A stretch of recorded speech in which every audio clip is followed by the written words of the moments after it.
This is Fulcrum, a Star Wars podcast. Your way of tapping into the Force from a galaxy far, far away. Hello there. Hello, what have we here? Here's where the fun begins. Count me in. Hello, everybody, and welcome in to Fulcrum, a Star Wars podcast. Today, we continue our Star Wars Rebels rewatch with episodes 9 and 10 of Season 2. They are titled Stealth Strike and The Future of the Force. Future of the Force, my apologies. Stealth Strike premiered on November 25th, 2015. It was directed by Brad Rau and written by Matt Michnovetz. The Future of the Force premiered on December 2nd, 2015. It was directed by Saul Ruiz and written by Bill Wolkoff. I am Colton Robertson. I'm joined by Joseph George. What's up, homie? Oh, what up? Always a pleasure to be here. Oh, and it is always a pleasure to have you, and I am so very ready to talk some Rebels today. We got another couple goodies. How'd you feel about these? Yeah, just some nice, simple capture and escape episodes, I feel like. Ezra is just kind of a veteran in the game already at this, and it's fun just seeing a top, Commander Sato, the kind of the front get him runner. in the game a little bit. Yeah, is he actually the top dog? When it comes to, I guess maybe the I think he's the active... top dog within the Organa sect of the rebellion. You know what I'm saying? Because I think it's become clear that Bail Organa kind of directs this part of the show. And I mean the show, not the literal TV show, but the show is in the rebellion. While Luthen does his side of of things, and Mon Mothma does, she's kind of the bridge of all of it with the money in the game, with the skin in the game there. But it is really interesting because I think he is the top military dog right now as it stands. Yes, man, because I don't really remember. I don't know. Is he just present throughout the whole show? Does he actually have a death? Is he I do believe we see Commander Sato's demise, if I recall correctly, eventually. But yeah, no, I mean he's a real one. He's a cool motherfucker. But there's only so much you can do. You're doomed by the narrative to a certain degree if you're a rebel that wasn't in the original movies and stuff like that. But it's It was cool to get a little more characterization from him. I love that part whenever Ezra's like, don't worry, I've got this. And he's like, you've got this? And then he does all this super badass shit. And he's like, he's got this. It's fucking, it's funny, man. I like that. It's a lot of fun. Yeah. Ezra had his hallway kind of scene here a little bit. Yeah, there you go. That was, a pretty cool shot. I mean, he I was not. I expected him just kind of run down the middle of the hallway and deflect all the blasters and slice as he goes. But the run up the wall and the flip slice. I mean, he kind of popped off there. He did. Yeah, everyone was just kind of in disbelief, and they're like, and Ezra's like, come on, guys, what are you doing? Let's go. And let's move. I guess that's just everyday normal shit for Ezra. I don't know. That's his bag. That's his bag. And I do want to apologize. I didn't say this up top. I'm recording outside tonight, so if you hear a little more ambiance than you normally would, I apologize. It's I can't control the sounds of nature or the AC unit that's next door apparently. So if that's what you hear, I apologize, but it should just be a low rumbling in the background if anything. Or I'm dog sitting, which is why I'm recording outside. So if you hear the good boy Duke start roughing in the background, I'll politely apologize and try to get him to shut up. He's a good little guy, though. But regardless, just wanted to get that out of the way. I fucking loved these two, man. And I think that the first episode sets up or follows through on a dynamic that had been really compellingly set up throughout the beginning of Season 2, which is Rex and Kanan. Their competitiveness over the teaching of Ezra and the storied history of the Jedi and clones and all of that kind of wrapped up into one relationship. It's really kind of cool to see that unfold, and I've never really thought about it through the lens of kind of exemplary of the best of the Jedi and the best of the clones, and how they should coincide and can coincide, you know? Yeah. No, this was, I don't know, kind of long overdue. I was kind of waiting for it to happen. I'm like, I need Rex and Kanan to be friends. I didn't like them kind of beefing before. It made sense. I wasn't against it. No. Kanan, but you want Kanan to forget. You want Kanan to overcome that part of his past. You know, you know, Rex isn't the one who is driving the wedge between them. It is Kanan. You know, I feel like Rex is, you know, he's coming from a place of, you know, love, and I think he responds negatively when he's responded to negatively. You know what I'm saying? Like, if you butt heads with him, he'll butt heads back. And that's actually literally what happens in this episode when he headbutts a dude with a fucking helmet on, and he's bareheaded, which is fucking incredible. He like, Kanan and Rex were really going back and forth. They had some I mean, I don't remember exactly what they said every time, but man, they, you know, like, whether he was Kanan kind of calling him fat, or like, you know, this is the last Jedi. That's where I got my favorite shot from. Whenever he calls him fat, he's like, the armor's looking a little tight on you. It's whenever Rex is like kind of awkwardly bent over and looking at his ass and stuff. I thought that shot was hilarious. Kanan, they were really kind of going in on each other a little bit, you know, until they made up at the end there. But like, there was whenever Rex like actually took his helmet off, and he's like, I just can't see out of this thing. You know, I thought he was making like an excuse. I don't know, maybe he was coping a little bit. That he couldn't see, but then just chucks the helmet and it makes like a dong sound effect. I swear, and that shot was so fucking funny when he throws it all the way down the hallway. It hits the dude in the face, and then he shoots him in the chest. It's fucking hysterical. Boom, boom. This episode was fucking funny, man. I loved it. There's a part whenever, my favorite scene of the episode is whenever Ezra is getting escorted to a cell, one on three. With these stormtroopers surrounding him, and he's like, I just want you to know, whenever I escape, I'm not going to hurt you. And they're like, oh yeah, we're real scared. And then he like easily escapes. You know, he does his thing, and he scares the shit out of one of them. Looks like he's going to kill him, but he just saws his weapon in half, and he's like, see, I told you, you're fine. And he shoves him in the cell. And then Kanan and Rex come running around the corner, and he immediately stuns them. I fucking love that scene, and Chopper rats him out for lying and stuff. Plays the hologram right in front of incredible. Man, twice and laughs. Then my favorite line comes from that scene too, because it's whenever they're arguing about what happened, and Ezra's like, I used stun, and Rex is like, should have used kill. And then he looks at Kanan, and Kanan's like, what the fuck, man? And he's like, well, you know, just in case it wasn't us. Man, yeah.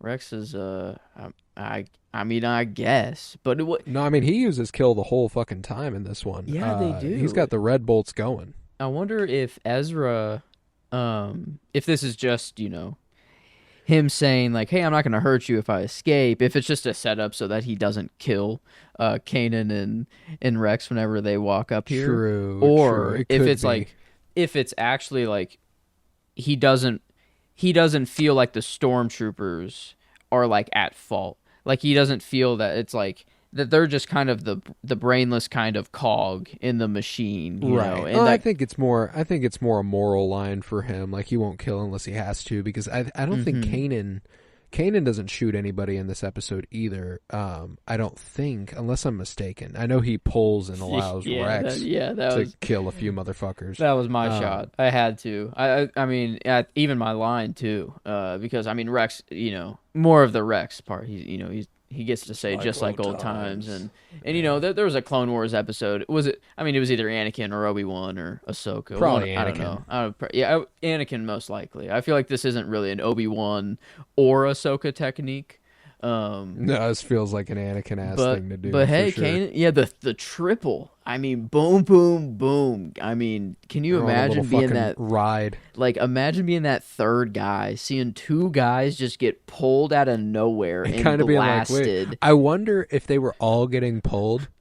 Like, each one that was getting pulled, they were like slowly moving up in line against their will, you know? Okay, I didn't think, was it a slow Congo line or was it just a 1, 2, 3? Yeah, or, okay. I didn't just even... slowly moving them, and like in jerks too, which is very funny. No, I mean, it was a really fun episode. Like you said, it did illuminate Commander Sato's characterization quite a bit more.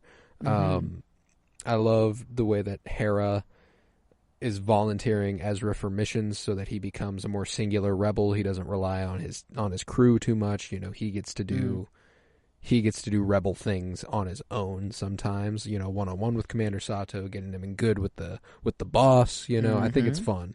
You know, when Hera told us you volunteered for this mission, you know, she thought you could do good, and later on, whenever she's like, yeah, I sent him on the mission, you know, he's like, I made sure that he went. And another contender for my favorite line was at the very, very end of that scene that I was talking about a second ago, whenever he's Rex and Kanan get in each other's face, and he's like, will you guys just stop?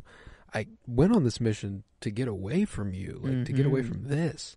And then Rex looks at Kanan like, yeesh, and Kanan looks at him and goes, yeah, he takes after Hera sometimes. Oh, man. That's just... There were some great fucking funny-ass lines in this one. Like, it genuinely stuck out as one of the more comedically written episodes to me. I would not be surprised. I'm going to go out on a limb. I'm going to make a wild guess, and I'm going to fact-check myself on this. I know Brad Rao and Matt Miknovitz were both a part of the Bad Batch team. Mm-hmm. I bet Matt Miknovitz wrote the episode where you get the, is there an Echo in here? And then Echo shows up and he's like, yeah. Like, what? He's like, I'm Echo. I'd be almost willing to guarantee that was a Matt Miknovitz episode based on how funny this was. Let's see. I'm going to look into it. Is that one of the best jokes in all of Star Wars? Probably. Probably. It's up there. Okay. Oh, I feel like, is there another Bad Batch one where they kind of do like a triple, like Echo to, I don't know, like I feel like there's one that they even upplay it even more, but I'm blanking on it. But man, no, you're right though. This one, it was funny. Like this, mainly, I don't know, Kanan and Rex, they're back and forth. I mean, just constant back and forth was good. And I don't know, I feel like it came mostly from Kanan. Like he said, like story editor on the episode I was talking about, Matt Miknovitz. Just want to pat myself on the back there. He was involved. The comedy. Sorry to interrupt. No, yeah. it's there. But whenever Rex was trying to, I think he was trying to say something nice of like, fighting with a Jedi again, and then Kanan hits him with like, yeah, it's gonna be the last Jedi you ever fight with, or something like that. Right. He says, "You're not the first Jedi I fought alongside." He's like, "Yeah, but I'll probably be the last." Damn. Like, well, yeah, I guess there's not many left, but I mean, like, and we're probably gonna die here. Yeah, it wasn't looking good. And then you get the little mini sacrifice play from Rex. So there. Funny on Rex's part, by the way. He was like, all right, I can slow them down. I'm tired of all this running. And then he runs directly into them, which is extremely funny. Yep. Another one of my favorite shots in this episode, like obviously the one I actually went with was because of it being funny, not because of it being well done or anything, even though it is well done. But whenever he gets escorted into the room with Admiral Brom Titus, who is my performance, by the way, Derek Partridge as Admiral Brom Titus, I thought he was really, really good at being a fuck of an Imperial. You know what I'm saying? Really, really good at that. But it's whenever the little drone starts floating towards him with the syringe out. And the doors start closing behind him, and he starts screaming. Like, that shot was fucking beautiful to look at. It was really good looking. But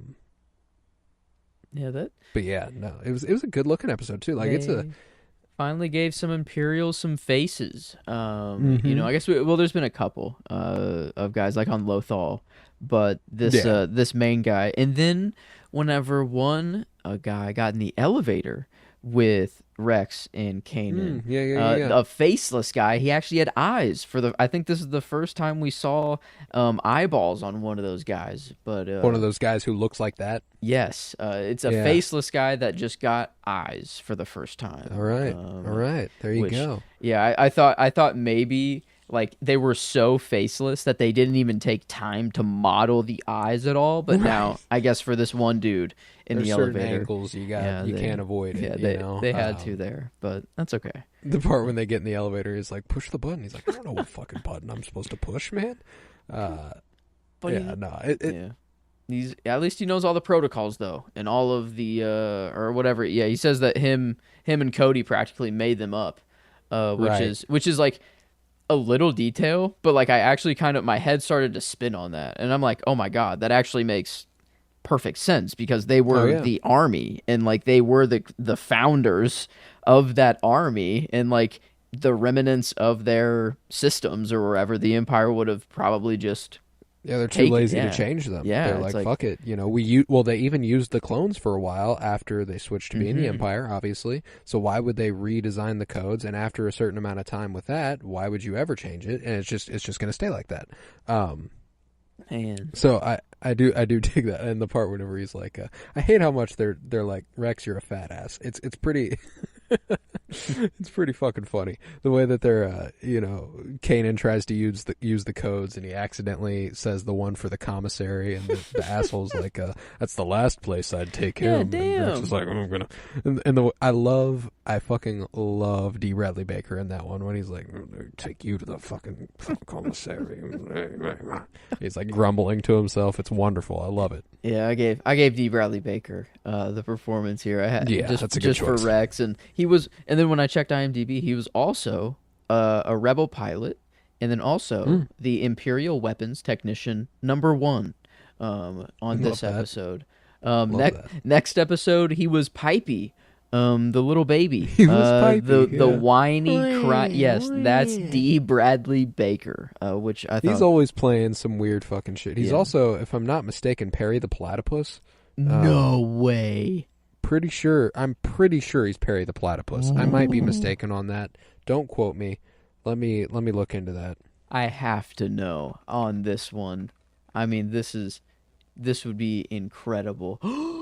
What? He does voice. That's my man. He just does the noise. That's it. Just the clicky like. Yep, that's him. He probably only recorded it like fucking once. And he did. Oh. He did do a lot of other voices, obviously, for that show. Oh, wow, yeah. Oh, additional voices, just an absolute list. I mean, oh, wait. Yeah. Oh, I thought he was Dr. Diminutive, Dr. Doofenshmirtz's dad, Pinky, dad. Austrian Man, Boy #1, Bunka, Chewbacca, Computer Voice, Crowd, Chewbacca? Derek Dukeson. Yep, there you go. Wow. We have Frenchman, Goat, Mascot Employee, Gunga Lunga, Jerry the Platypus, Master Perry, Movie Producer, Mr. Doofenshmirtz, Parable the Dragon Puss, Perry the Rebel Puss, Pig, Platypus Monster, Roller Coaster Operator, Sir P, Sweary the Swan, and Video Game Announcer. That's D. Bradley Baker's lineup of credits in Phineas and Ferb. I mean, who is Perry the Rebel Puss? What is going on? Gotta be some sort of there. Maybe they did do Star Wars stuff every once. Like they did do a Star Wars episode. I'm assuming so. Maybe he was a rebel. Maybe Perry was a rebel pilot. Mm-hmm. Perry the Rebel Puss. Wow. I mean, this is.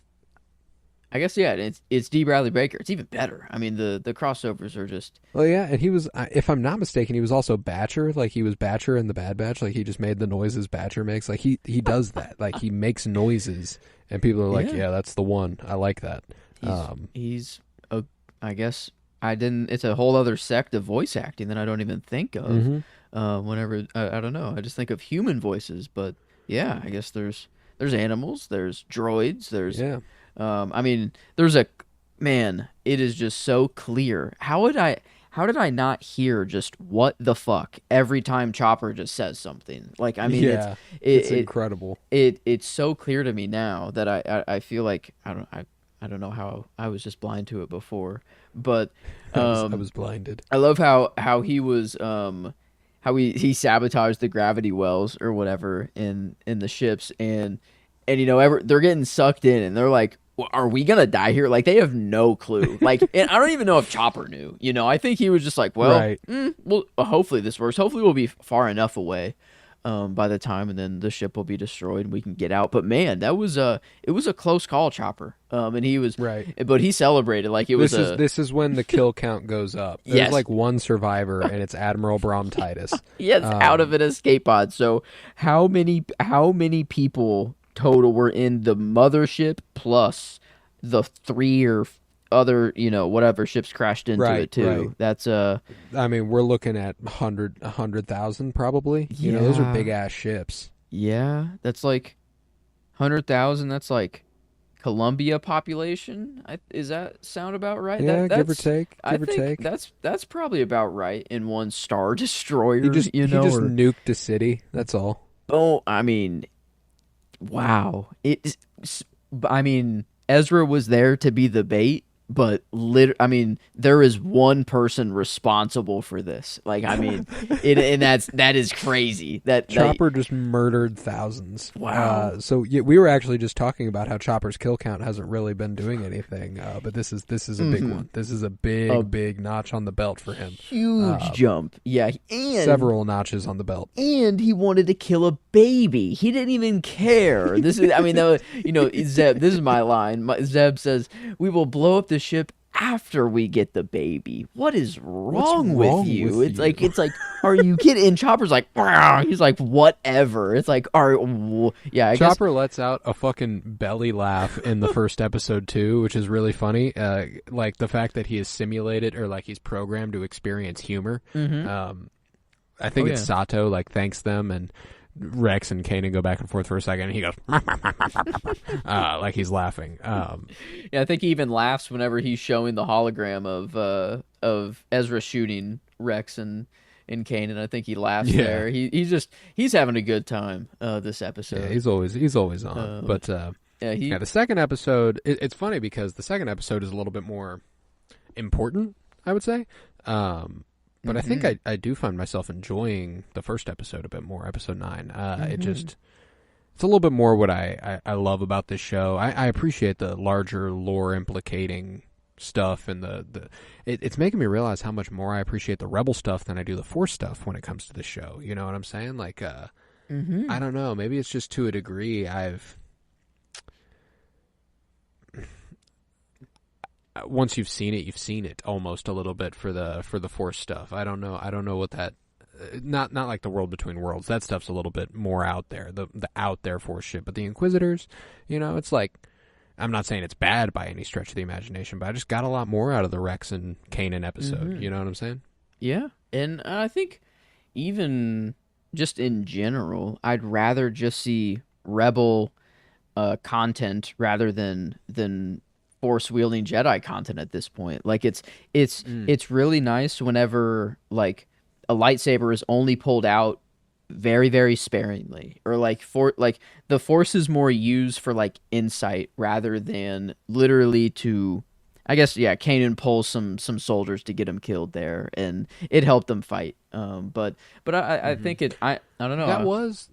That was one of the cool things about the second episode, was there was a lot of really interesting uses of the Force. I think that Kanan has a moment whenever Zeb and Ezra are standing in the middle of the room, and the fifth brother is about to send his lightsaber through the floor, and he's like, "Whoa, you guys got to move!" And then he senses Ezra and Pipey in the ceilings. The fifth brother does, like that's that's a good little thing, or a good little detail. There's some cool stuff, and I can't help it in that second episode.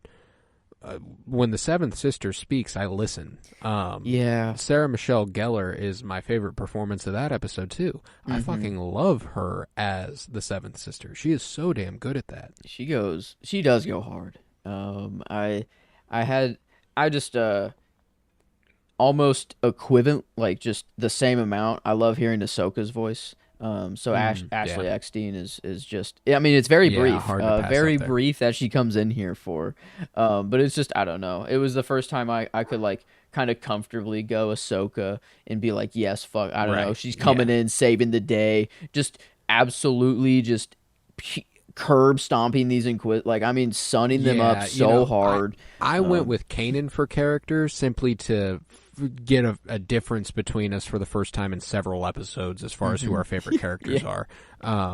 Every episode seems to have an absolute highlight, and I was like, I could comfortably go with Kanan. And then Ahsoka did the stuff where she just started like meditating mid-fight and caught the saber and turned it off, and I was like, yeah, that's the coolest shit I've ever seen. You are beaten. Yeah, it's like, yeah. No, that's the coolest fucking thing I've ever seen. You know what I'm saying? Like that is badass as fuck. So, my actual favorite character is Ahsoka, even though I have Kanan written down. It's more, spiritually. Screen time of Kanan was the good in this episode, though. I think you're right here. Like Ahsoka just came in at the very end and just slam dunked. But I mean, as far as who put in the work for the rest of the episode, and characterization wise, my favorite line of the episode is the very, very last line. Whenever they're talking about what Ahsoka knows what this is. A Sith Lord tried to do this during the Clone War, and then Kanan goes, and now there's no Jedi Order to protect them. Okay. I guess that task falls to us now. And he says it kind of like triumphantly, like, you know what, I'm ready to take that on, and I'm excited to do something about that. And that's a really, really cool light to frame him in, I think. And I wish a little bit they would have played with this more. And that task falls to us now. I don't think they do this again. Maybe they do, but I don't know. I think I love the idea of Kanan and Ezra kind of being the protective custody for Jedi or Force-sensitive little people. You know, I think that would have been cool. But and Ahsoka, I think that would have been kick-ass. And I just don't think there's too much story here. That would have been a whole other thing. But yeah, I mean, I wish this thread would be picked up on a little bit more. I mean, it was rough seeing I think it was the very beginning of episode 10. Yeah, whenever, that was a tough scene.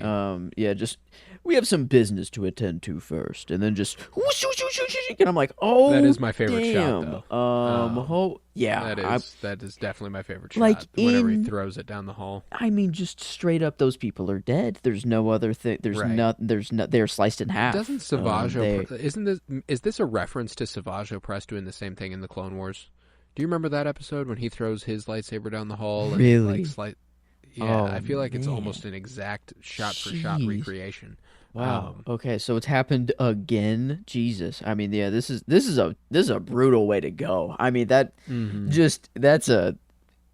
you can't go anywhere in the hallway. You can either go forward or backward, but the saber is coming. I mean, I guess duck. Hit the deck. Might be actually the fucking floor. Yeah, I think but that. But then you're the only one left alive, and you're in the hallway still. And, yeah. Okay. That's not gonna go well for you either. Shoot. Yeah, I guess it's just your time. I don't know. It's just sadly.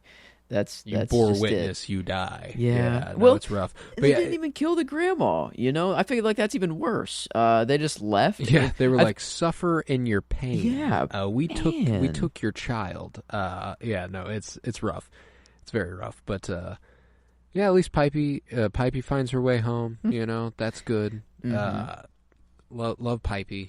That's a cute little kid. But Zeb doesn't seem to think so.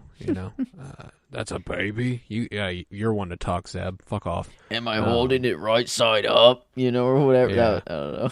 It's like, I get it. It's not humanoid, but like. Yeah, dude. I mean, look. You spoke about his legs. And now it's the only thing I can look at now. Whenever I see Zeb standing up, is how like just crooked his hips are.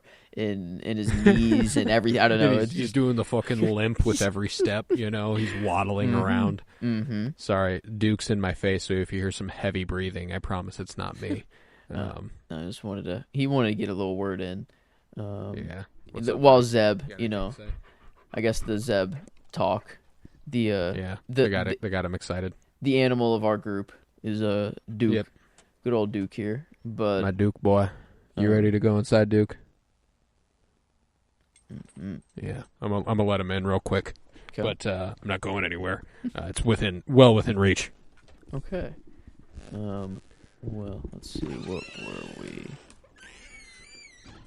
Gave. All right. Sorry about that.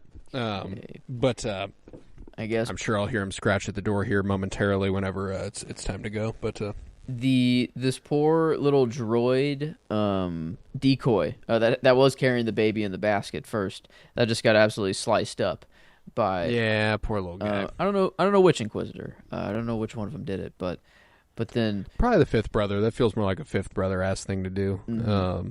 And then Zeb's just on. We do have a pretty big problem as a result of this episode, which is that Ezra accidentally gave up their base. Yeah, man, that was whenever he was saying the line, I was like, oh man, what a nice little sentiment, what a nice little thing to tell a baby. And then I see this little fucking droid come out the corner, and I'm like, fuck. I was just like, God, this cannot be good. I'm like, yeah, and I don't know, I didn't remember this, so yeah, it's unfortunate.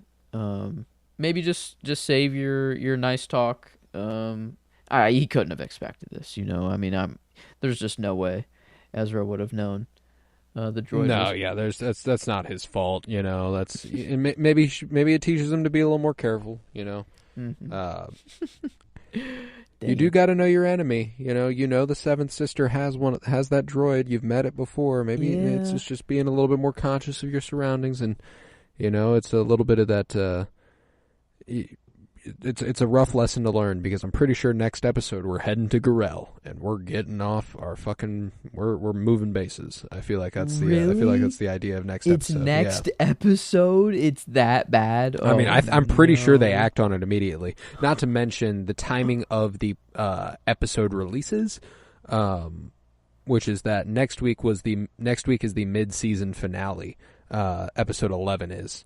And then 12 is the return from the mid-season break. Ooh, so we get the cool. the ending and the beginning. So but so I'm pretty sure next week is the fleeing of Gorel, if I have to guess. This is a big problem, and it's a big win for the Inquisitors. They haven't really done shit.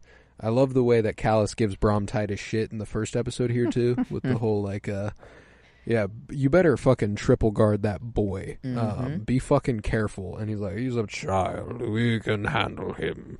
It's like, yeah, sure. Yeah, go for it, asshole. And I love the way Callus is kind of like, you know what, this is a lost cause. We're not going to see this fucking guy. He's like... Callus knows for a fact he's not going to see Ezra, which is fucking hysterical. Yep. He's like, all right, well, I'm on my way. Like I know I have to come, but I'm not going to fucking see him. And when he gets there, it's literally just an explosion and one escape pod, and he gets to say, yeah, had trouble with the kid, didn't you? I mean, hey, Callus told him not to underestimate him. I mean, he definitely did not put him on triple guard. I guess there were 3 guards there.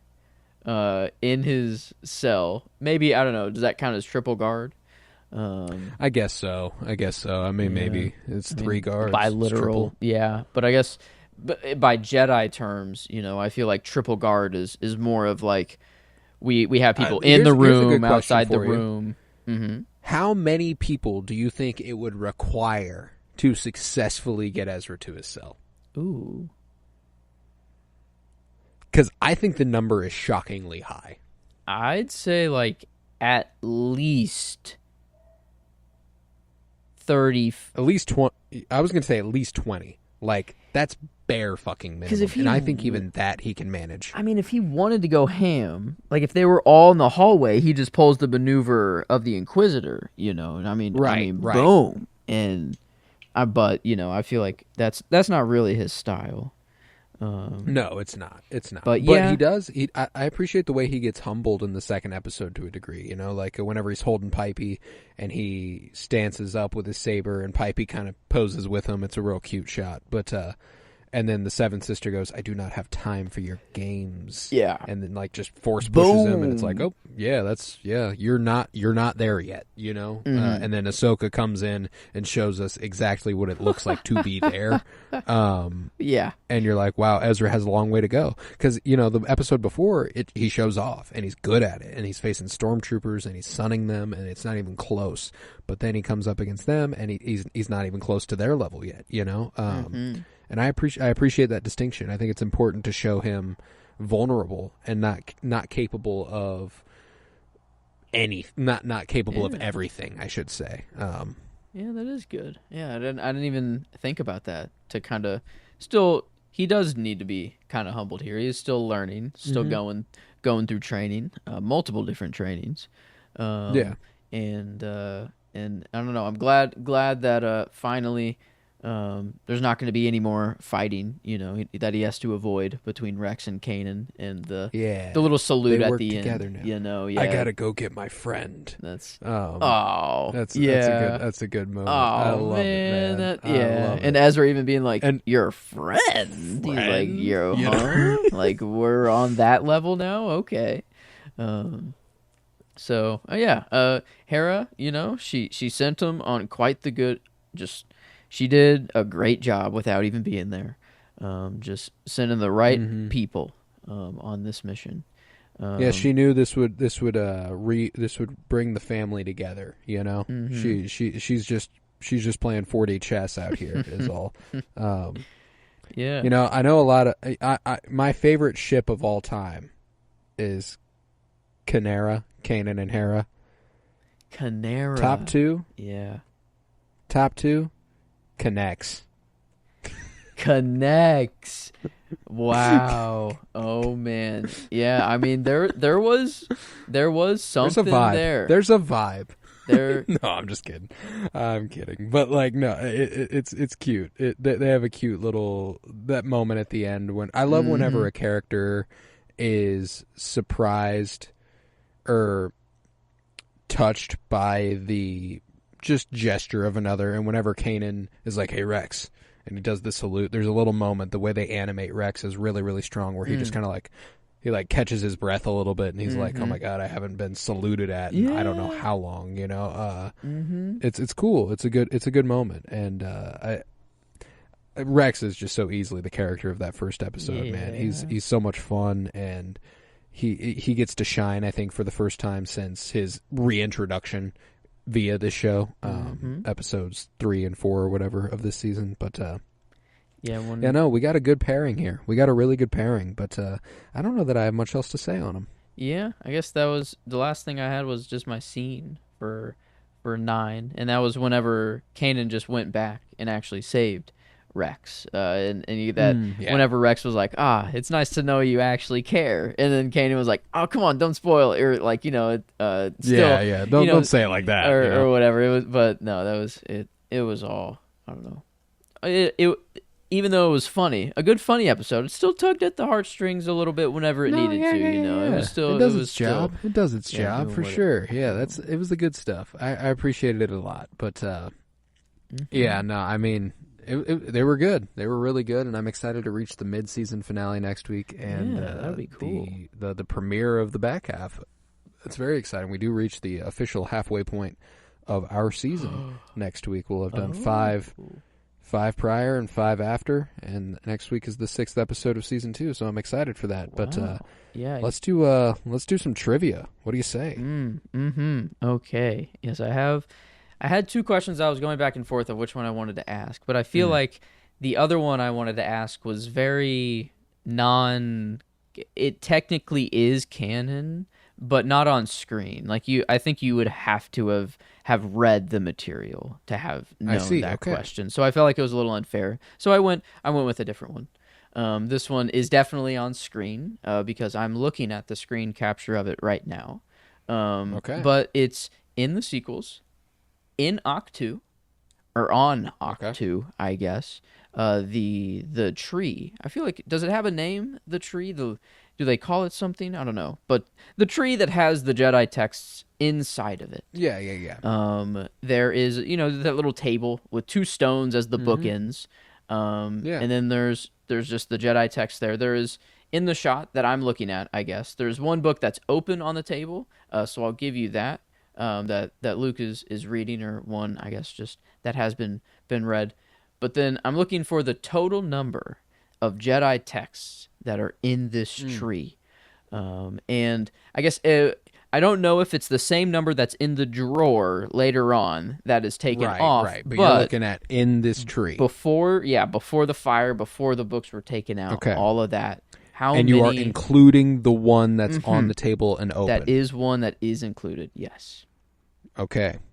I'm going to go with the classic Star Wars number. We see it pop up everywhere. I'm going 7. Oh, okay. And I was thinking, I literally had this thought that this is probably what I would go with, because there are 7 that are standing up, and then the one that is open makes 8, and it just 8. It would have felt so right if it was actually 7. Yep. But I feel like 7 is more of an Empire number.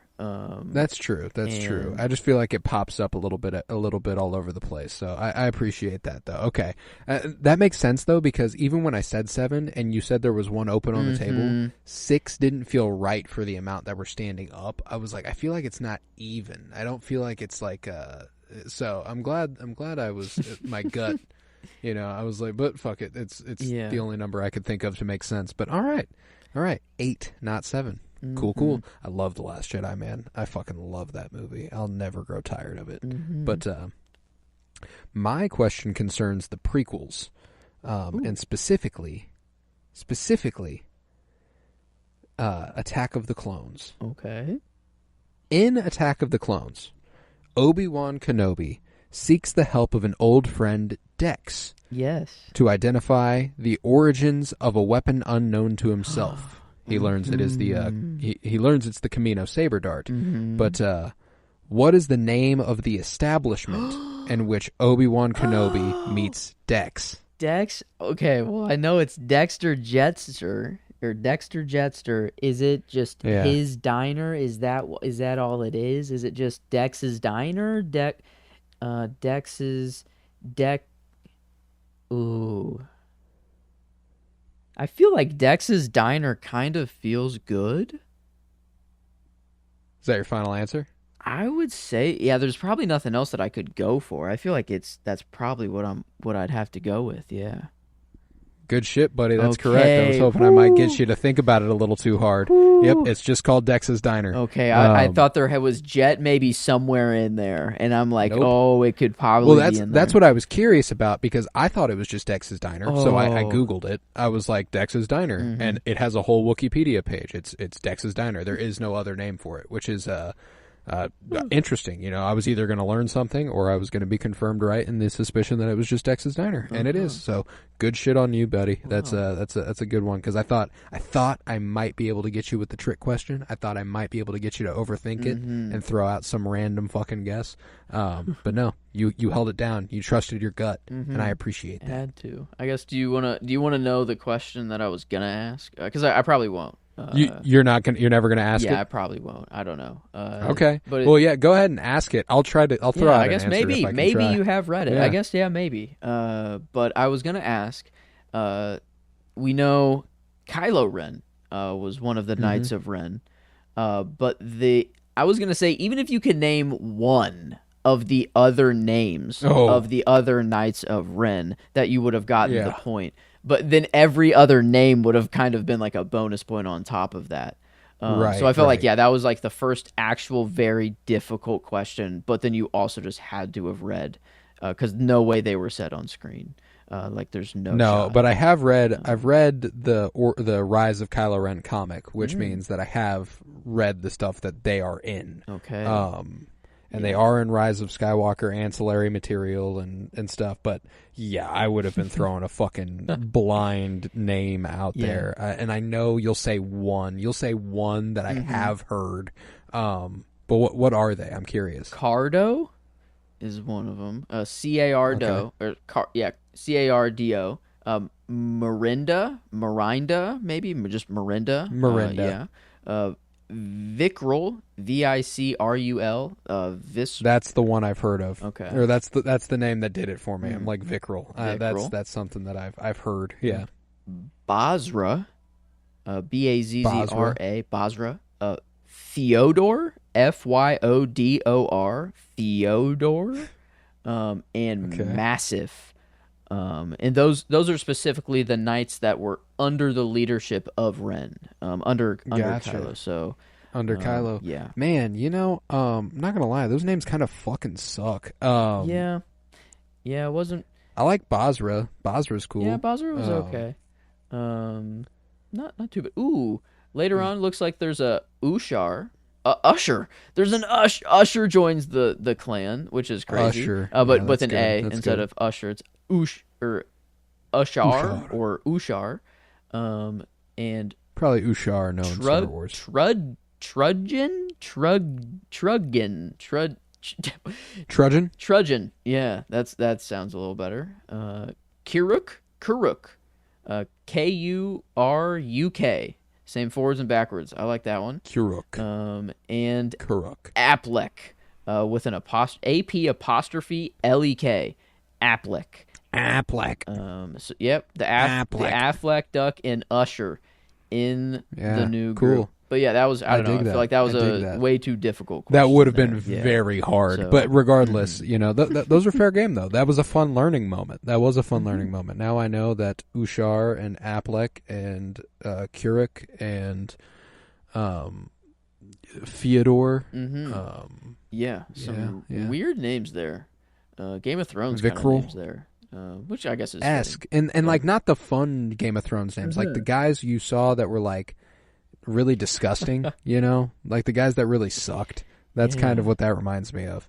But with that, I think we can conclude this episode of Fulcrum, a Star Wars podcast, and we will be back next week with episodes 11 and 12 of Season 2. We cannot wait for you to be there, and we will have some more trivia for you then as well. Maybe a little segment for you. I don't know. Maybe we'll come up with something. We'll have a little fun with it. We'll see. But, with that, I was Colton Robertson. I was joined by Joseph George. Thank you very much, homie. Oh, thank you for having me. It's always a pleasure to be here. Oh, and it's always a pleasure to have you. And I forgot to do all the plugs, so I'm going to do that now. We are currently in the midst of CINEMENTALISTS. Last Friday brought us the likes of our Star Wars A New Hope live commentary, and this Friday will bring you the likes of The Empire Strikes Back. So tacked on to the end of this episode, you know what you're going to get? Another 10-minute little segment of our Empire Strikes Back live commentary. Reel you in a little bit. You're going to want to check that out. That's CINEMENTALIST, C-I-N-E Mentalist, CINEMENTALIST. It's like sentimentalist, like, oh, we're sentimental about movies, we're sentimental about cinema. It's CINEMENTALISTs. It's a good name. Like, it's fun. Don't judge us. But no, it is. I'm very proud of that one. But we've also got Death by Television. We're covering The Penguin right now.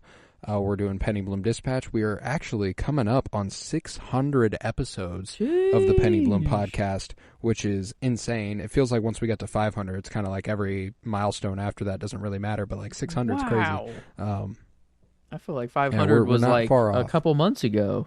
I guess. Yeah, it's moving quick. Man, damn. Okay, let's go. Yeah, but so we got a lot to look forward to that across all of our stuff. So you can follow on Twitter at the Fulcrum Pod for this show specifically, but for everything we're doing, you should follow at Penny Bloom Pod. That's where we dispatch all of our stuff from, and that's where you'll get the most information. You can leave a 5-star rate and review and download wherever you might be listening. And come on back next week. And with that, remember, for light and life.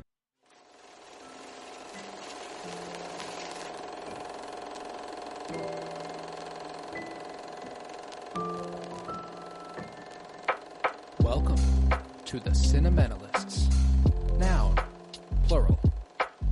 Definition, those whose love for movies runs so deep, they can't help but do a podcast about them.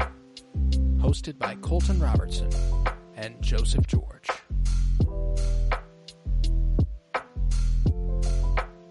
Why is it unacceptable to wear robes in public and look like a Jedi? Why is that weird?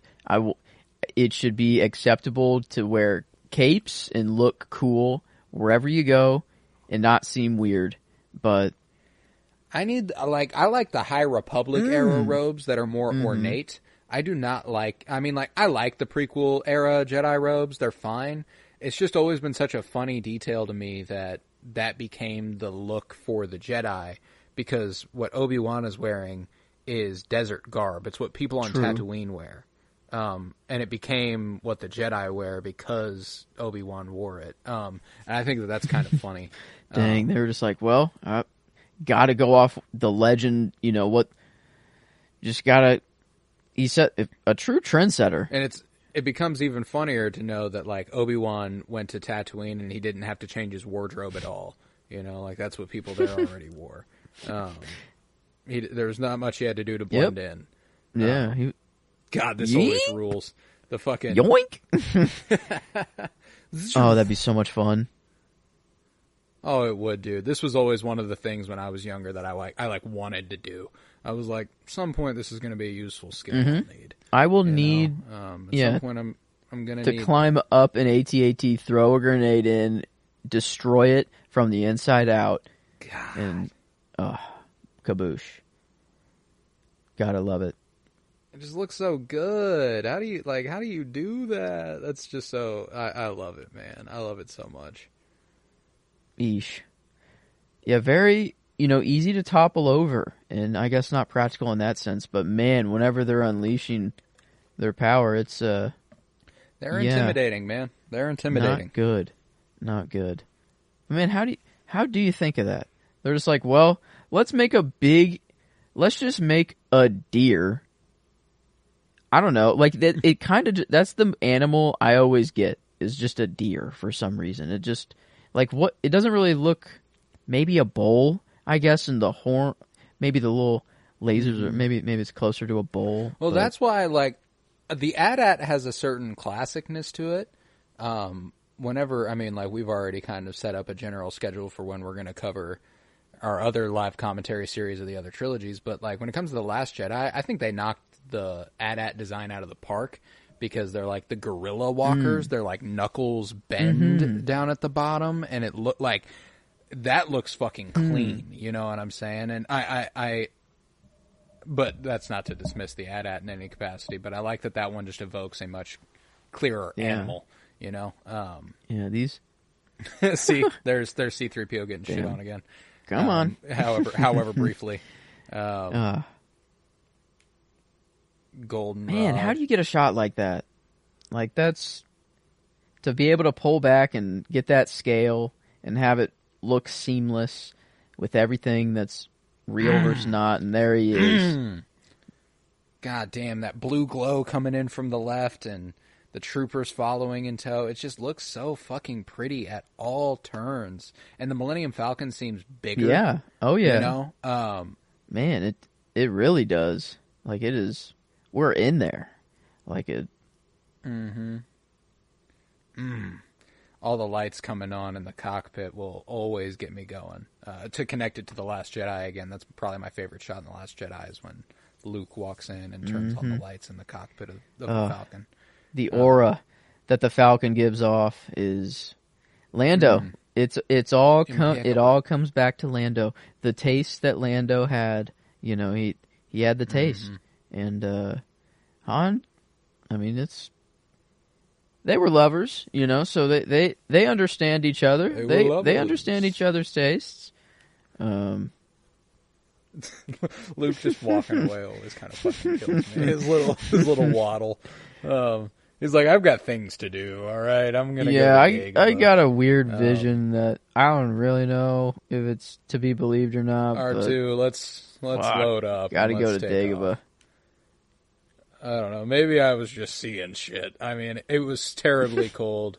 I nearly died, but I got to take a shot, See, that's why Luke's faith is different than mine. I'd have been like, well, yeah, I was clearly seeing things.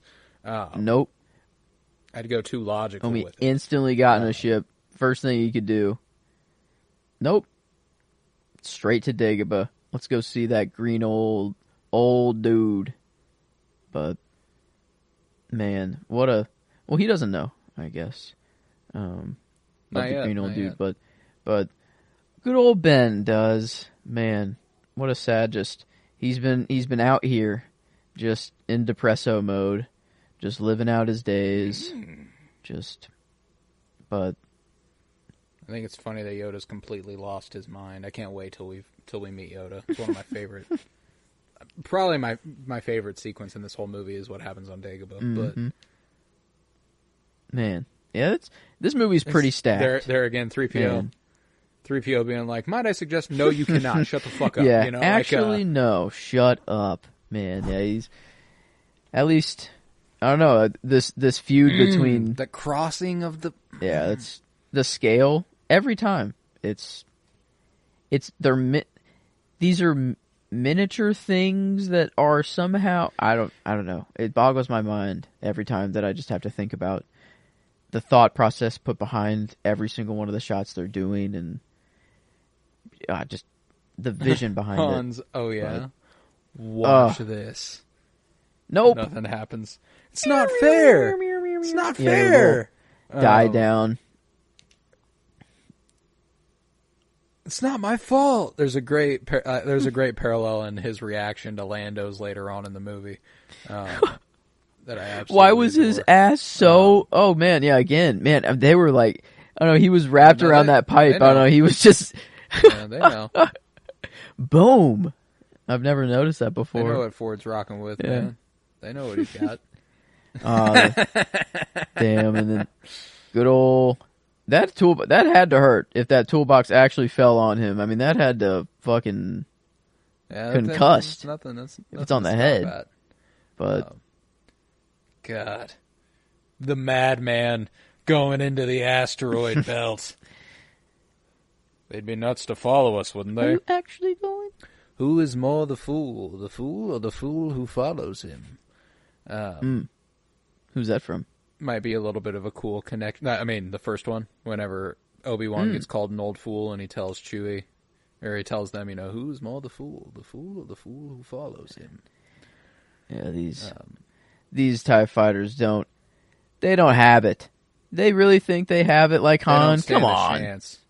They don't stand a fucking chance. There's literally 4 pilots who ever canonically could have achieved this. And one of them is Force sensitive. One of them is Anakin. Okay, fair enough. The others, Han, Hera, Poe. And Poe. Okay, yeah, that was. I was gonna say that's they are 100% the top 4. Yeah, I wonder who would be next. And I kind of disqualify Anakin in my head. I know he's a really talented and gifted pilot, but he obviously has an advantage that the other 3 just don't. Yeah, being the chosen one helps. That'll help the piloting skills. But yeah, I wonder who would be the next pilot right after them. That's an interesting question of who. Rey, probably, okay. But she's also got the Force angle as well. She's also got the Force. I'm trying to think of the next non-Force sensitive. Maybe Lando, but like he just flew the Falcon. Yeah, Lando's got to be considered. But he was good at it, He came in clutch. Han, but he was slick with it. He comes in clutch. He does his work. Into the maw of Shai Alud. Yes. Oh my gosh! Any worm that shows up in Star Wars, it just must be. I mean, like this one might be the most expressly influenced. Besides, starting on a desert planet or like the desert planet of Tatooine that produces spice and stuff. I think that the giant worm in Empire might be the other big one. The other huge influence. They got their own Shai Hulud down here, but man, honestly, started on Tatooine, but now I'm way out in the dig. I'm really jealous of just a life form detector. That thing was able to detect that. I mean, something's alive down there. Is it detecting just the nature, or all the animals aren't detected, but it's just detecting Yoda, or all the animals give it something too? I'm pretty sure even plant life gives a reading. It does. Like, I think there are different levels to it. There's a ton of creatures, as we know, like those right there, and we see the whatever is in the water that takes R2 eventually. But I would like to know the specifics. I wonder if there's different readings for different beings. Like there is a plant level and an animal / other life form level. Yeah. Because I don't think they can distinct between like humans or anything. Yeah. I feel like they do say sometimes like tune the life form, like tune the analyzer to, or something like that. Like and maybe it is just like a plant versus versus animal kind of thing.